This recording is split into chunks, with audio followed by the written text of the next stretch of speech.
Alaikum wa rahmatullahi wa barakatuh. Alhamdulillah, wa salatu wa salamu ala rasulillah wa ba'd. Alhamdulillah, welcome to our midday lecture. So it used to be called the lunch lecture before Ramadan, but there's no lunch in Ramadan for most people, since we're all fasting, with a few people who are exempted. We'll call it a midday lecture, inshallah. And I just wanted to remind myself and remind everyone that usually after the first week of Ramadan, that's usually the slump kind of kicks in. So what really happens is, people usually start Ramadan very, very strong, and they're excited, and there's a lot of energy. Even if the masjid is closed, there's still a lot of energy generally that people have.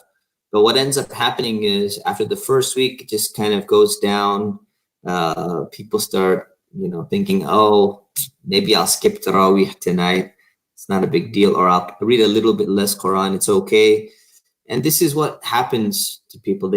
Human beings naturally get excited when something is new, when something is, fresh, it's just come out, and then they kind of go downhill. And then near the end, they kind of come back up, especially for Muslims in the last 10 nights of Ramadan.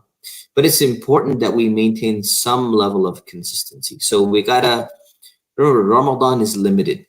It's a limited opportunity. It's that 30-day boot camp that I spoke about before. You can't, after the first week of a boot camp, you can't start taking a break, right? It's not one of those things where all of a sudden you're like, oh, I can just relax now and just let it go by. I'll start refocusing in the last 10 nights. No, we need to keep up that momentum. So a few things I want to remind myself and I want to remind everyone else with is, number one, it's important to have a good, strong connection with the Quran throughout the month of Ramadan. Try to read as much as you can, reading with understanding, reading with contemplation.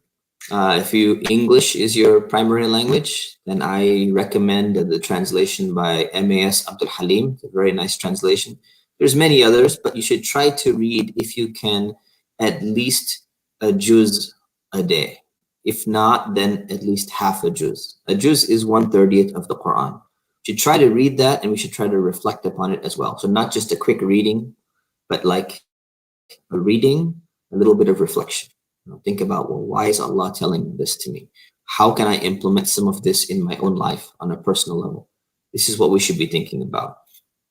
And also, it's important to prioritize the worship that we are doing to Allah subhanahu wa ta'ala.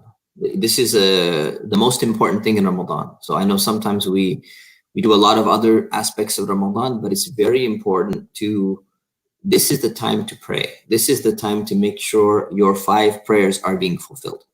And every year, some people get confused, and they have this idea that they're going to pray Taraweeh prayer, the night prayer, but then they skip Isha, or they pray Taraweeh and then they don't wake up for Fajr.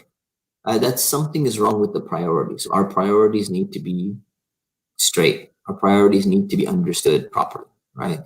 So it's very important to make sure that first and most important priority would be fasting, right, throughout the day and not breaking your fast, and performing the mandatory prayers at minimum.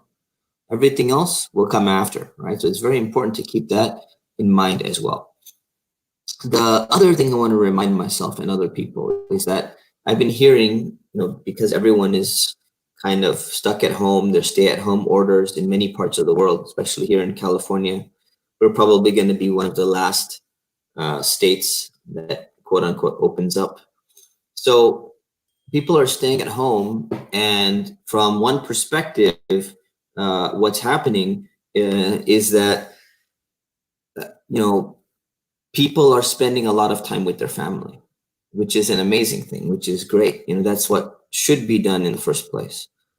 But at the same time, family comes with family dynamics. Family comes with family politics. And sometimes if people have needed to work on their family issues for a while, they tend to become a little bit irritated, spending too much time, sadly, even with their own kids who are home from school, or with the husband who is home from work, or with the wife who is also home from work, or whatever it may be. Everyone's there together. And there can be some, and I know in some families, even the elders, for example, have moved in with the family. So maybe grandma, grandpa have moved in due to the coronavirus, and they're making sure that everyone is kind of together, close knit, so that to protect everyone.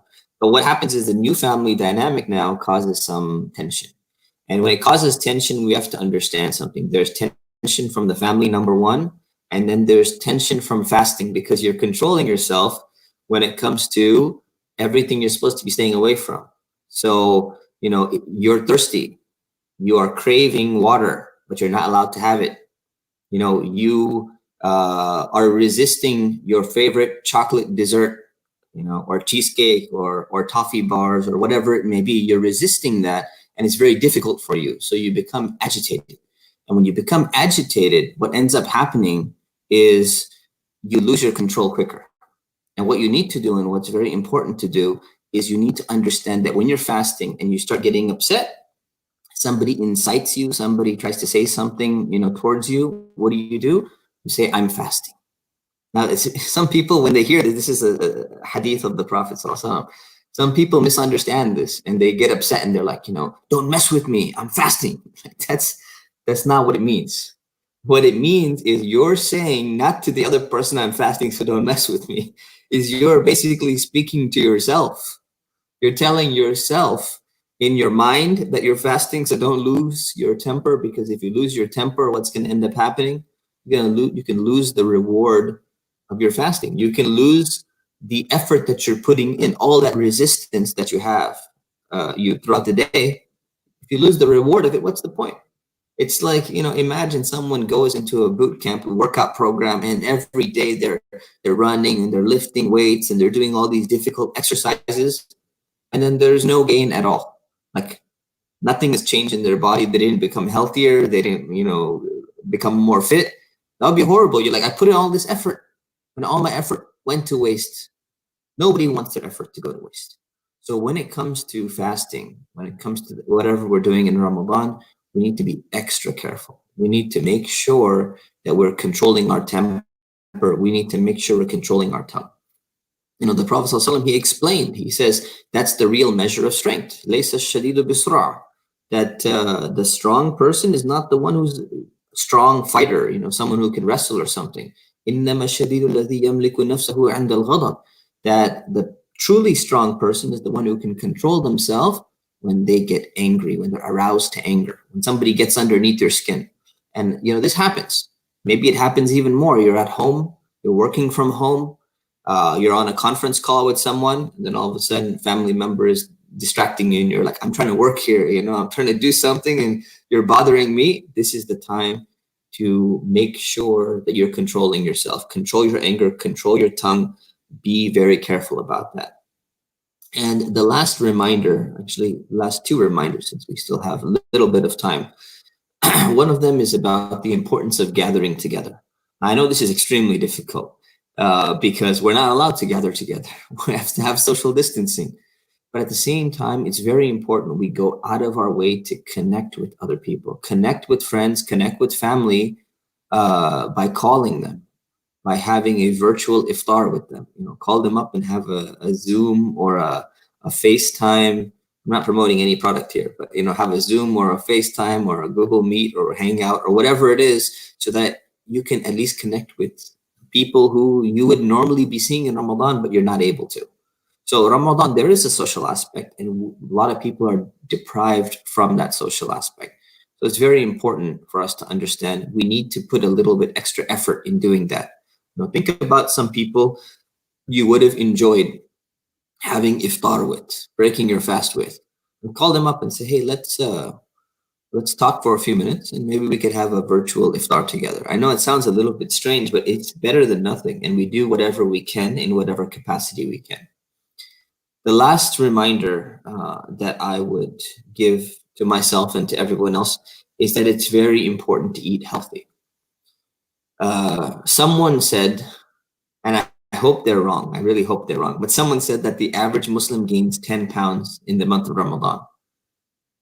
The thing is, that's not supposed to be happening. It's not supposed to be like that. The reality is that if you are eating worse food and you're eating maybe more food, right? And you're gaining weight, that's a problem. Now, look, your metabolism slows down in the month of Ramadan because your body is not used to that. It's something difficult.